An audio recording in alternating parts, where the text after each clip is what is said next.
दिनों से नजर थी मेरी तुझ पे, आज मैं तुझे खोल कर ही रहूंगा। अरे मत करो पुत्र, हमें गुदगुदी हो रही है। अरे बस करो पुत्र, हमसे गुदगुदी बर्दाश्त नहीं हो रही।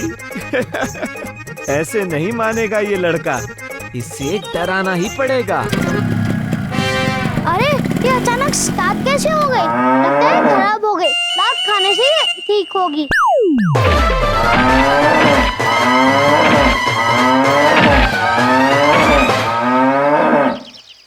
महेश, पुत्र महेश, क्या हुआ? महाराज देखिए ना इस बबलू पुत्र को, मुझे कभी गुदगुदी कर रहा है, कभी मार रहा है। वाह बबलू पुत्र वाह, बहुत अच्छा काम कर रहे हो। महाराज देखिए ना। चित्रगुप्त जी। बबलू पुत्र, आप हमारी बाइक के साथ क्या कर रहे थे? मैं इसे खोलकर ठीक कर रहा था मामा जी। किंतु पुत्र, जो वस्तु खराब हुई नहीं है उसे ठीक कैसे करेंगे आप? गलत टाइम पे आ गए मामा जी, बाद में खोल लूंगा इसे। ठीक है मामा जी। देखिए प्रभु, हमारा महेश एक छोटे बच्चे से छुई मुई सटर गया। गुदगुदी तो आपको भी होती है चित्रगुप्त जी। अगली बार मानव रूप में आने दीजिए मुझे, तब बताऊंगा। प्रभु जवाब दे दिया चित्रगुप्त जी। इधर देखो, चमन पुत्र, उधर देखो, वहां ना एक लाइव कॉमेडी शो होने वाला है, आप लोगों को देखना है?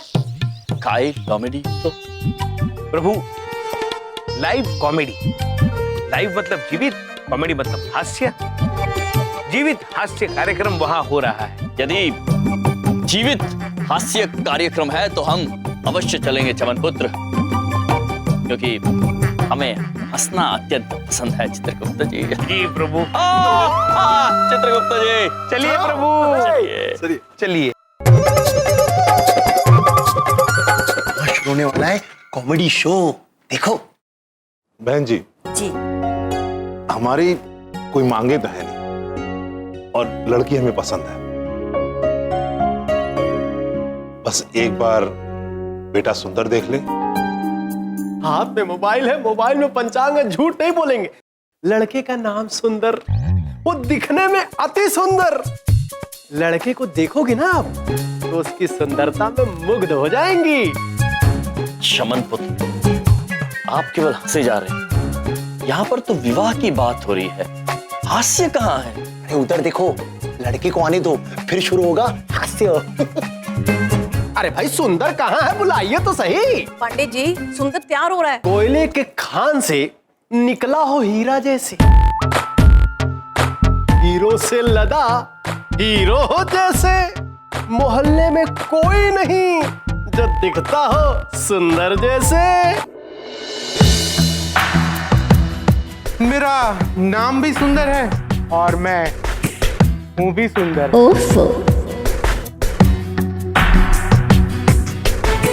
चमन पुत्र, इसमें हास्य कहाँ है? अरे ये सुंदर नहीं, बंदर है, फिर भी इसका घमंड देखो। सुंदर बंदर है चित्रगुप्त जी। बेटा सुंदर, ये है उर्वशी। अच्छा।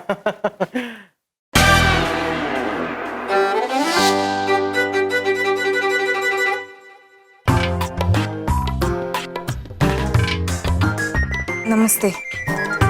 नमस्ते। और ये उनकी माता जी। नमस्ते बेटा। नमस्ते।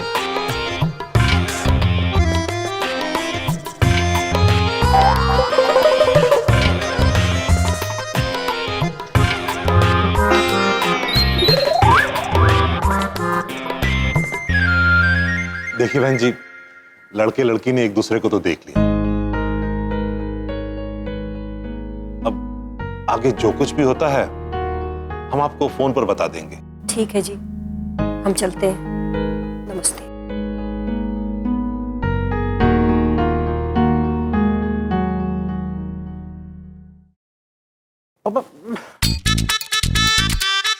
What is this पंडित जी? हाँ, मैंने आपको पहले ही कहा था कि जैसा मैं सुंदर हूँ, लड़की भी मुझे वैसे ही सुंदर चाहिए।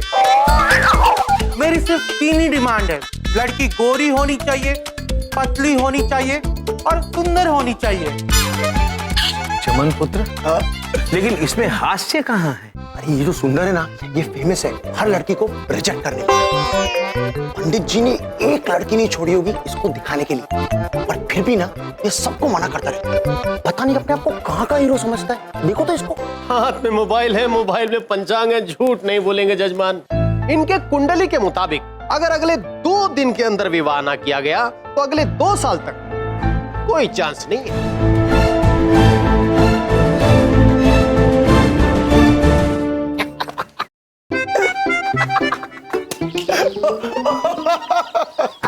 चमन पुत्र, हमें एक बात समझ में नहीं आई।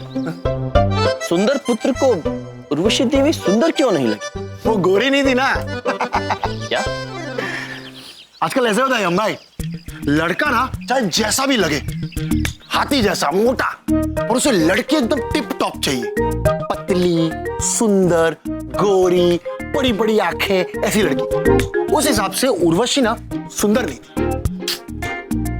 चल भाई, चलिए, सेठ जी दुकान पे इंतजार कर रहे हैं, बहुत देर हुई। चल। अरे हाँ यम भाई, Chitragupta sir, see you, bye bye. चल चल लड्डू। चित्रगुप्त जी। जी प्रभु।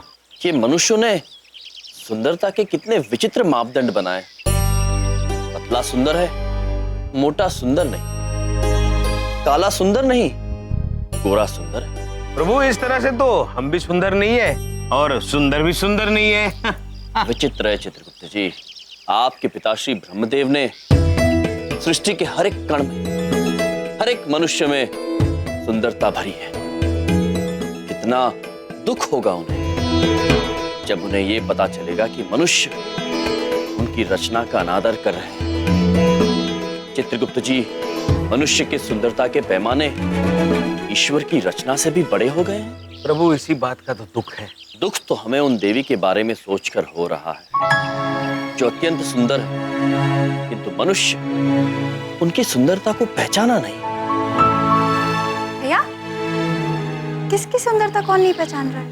बिंदिया बहन, आप उर्वशी देवी को जानती हैं? हाँ, वो ना जिसकी अम्मा हमेशा उसकी शादी को लेकर परेशान रहती है। तो क्या आप हमें उनसे मिलवा सकती हैं? काहे? हम उनसे ये कहना चाहते हैं कि वो अत्यंत सुंदर है और उनके आत्मसम्मान को उजागर करना चाहते हैं। अरे वाह, ये तो बहुत ही अच्छी बात है। चलिए भैया, हम ले चलते हैं आप। आइए। चलिए। कितनी बार तुमको बोले हैं कि क्रीम मुंह पे लगाया करो, अपनी बात मानती ही नहीं हो। अरे गोरा होने का क्रीम है, समझती काहे नहीं है? माँ, 1 हफ्ते से हर रोज यही क्रीम लगा रही हूँ, लेकिन कोई फर्क ही नहीं पड़ रहा है, तो मैं क्या करूं? अगर तू गोरी नहीं होगी तो कौन करेगा तुझसे शादी? एक क्षण देवी।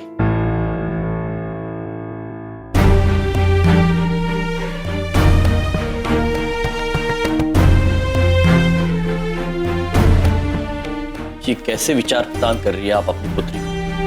कौन है आप? और हम माँ बेटी के बीच में काहे बोल रहे हैं?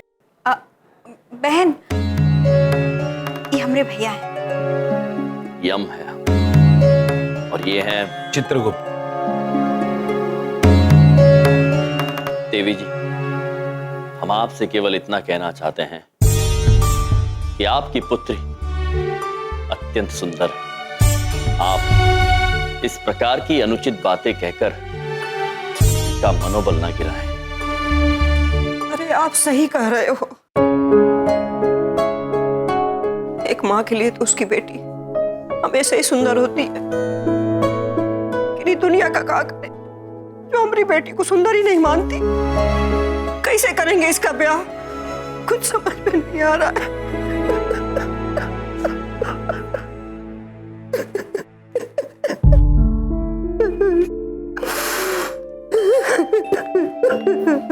बहन, आप रोइए मत, आप आइए हमारे साथ।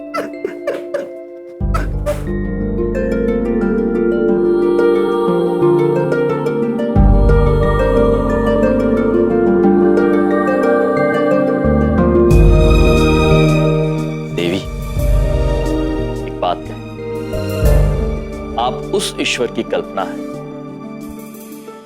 जिन्होंने इस सृष्टि की रचना बड़े प्रेम से की। क्या आपको लगता है कि वो ईश्वर किसी भी मनुष्य को सुंदर नहीं बनाएगा? हम आपको भरोसा दिलाते हैं कि आप जैसी भी हैं अत्यंत सुंदर हैं।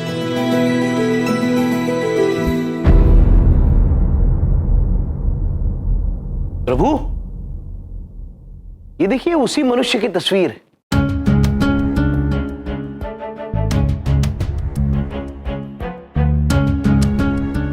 प्रभु, मैं सारी उम्र चंद्रपुरी दिल्ली में यमराज का रोल करने के लिए इस तरह का बनकर घूमता रहा, क्योंकि मुझे यमराज जैसा दिखना था। लेकिन प्रभु, आप ऐसे दिखते हैं। देवी जी, इस चित्र में जो मनुष्य है वो आपके कौन लगते हैं? ये मेरे पिताजी है। पिछले साल ही इनका देहांत हुआ। इनकी बड़ी इच्छा थी कि मेरी शादी देखें, पर अब तो मैंने उम्मीद ही छोड़ दी है कि मेरी कभी शादी भी होगी। देवी, हम आपको वचन देते हैं कि आपके पिताजी की इच्छा अवश्य पूर्ण हो। आपका विवाह अवश्य होगा, और उसी सुंदर के साथ होगा जो आपकी सुंदरता पहचानने में असमर्थ है। लेकिन कैसे? आप कैसे समझाएंगे उन्हें? सुनने में आया है कि अगर अगले 2 दिन में उनका रिश्ता नहीं हुआ तो अगले 2 साल तक नहीं होगा। प्रभु, समय वाकई कम है। आपको जल्दी ही कुछ करना होगा, आपकी लीला दिखानी होगी।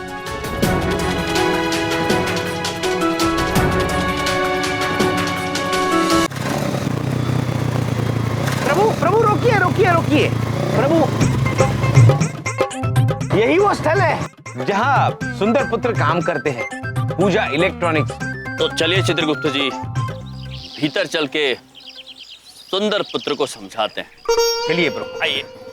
महाराज, मैं भी चलूंगा आपके साथ। हाँ महेश, अंदर सिर्फ मनुष्य रूप में जा सकते हैं। कोई भैंसा अगर वाहन रूप में अंदर चला जाए तो बाकी मनुष्य डर जाएंगे।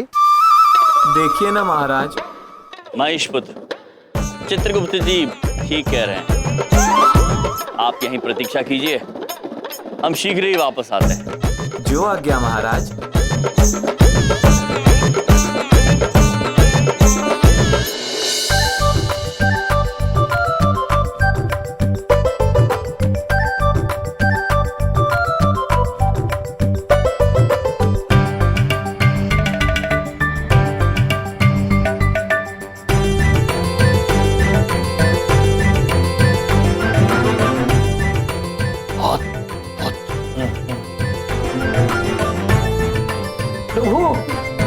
ये देखिए चलचित्र दिखाने वाले कितने सारे टीवी, और सब जगह एक ही चलचित्र चल रहा है।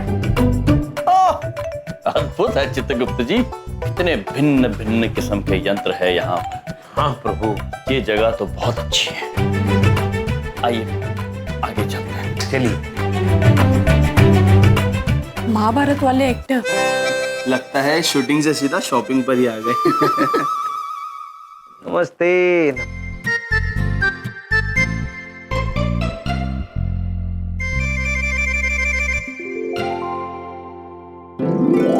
प्रभु, प्रभु प्रणाम। प्रभु, आप टीवी में कैसे चले गए? चित्रगुप्त जी, हम यहाँ हैं। हाँ, देख रहा हूँ प्रभु। प्रभु, आप यहाँ भी है, आप वहाँ भी है। अद्भुत अद्भुत है ये तो, हम दोनों जगह हैं। चित्रगुप्त जी, हम अपना हाथ उठाएं। हाँ प्रभु। हाथ उठाते हैं हम। प्रभु, आपने यहाँ भी हाथ उठाया, आपने वहां भी हाथ उठाया। अद्भुत हो गया चित्रगुप्त जी अद्भुत है, किंतु चलिए सब देख रहे हैं। चलिए प्रभु चलिए। नमस्ते पुत्र।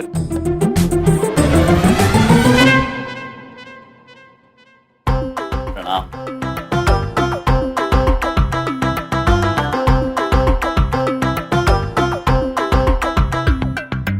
प्रभु काले कांच वाला दर्पण मैं पहली बार देख रहा हूँ प्रभु।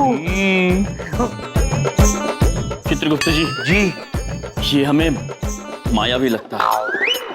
हमने आज तक ऐसा दर्पण नहीं देखा है जिसमें हमारा प्रतिबिंब छोड़कर बहुत कुछ दिख रहा है। छोड़ दीजिए इसे चित्रगुप्त जी। जी प्रभु।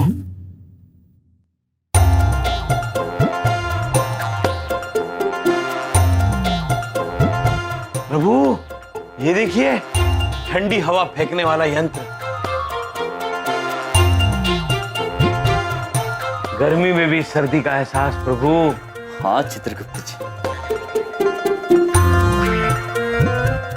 चित्रगुप्त जी वैसा ही एक यंत्र यहाँ भी है, शीतल हवा फेंक रहा है। अरे हाँ प्रभु। अद्भुत यंत्र है ये।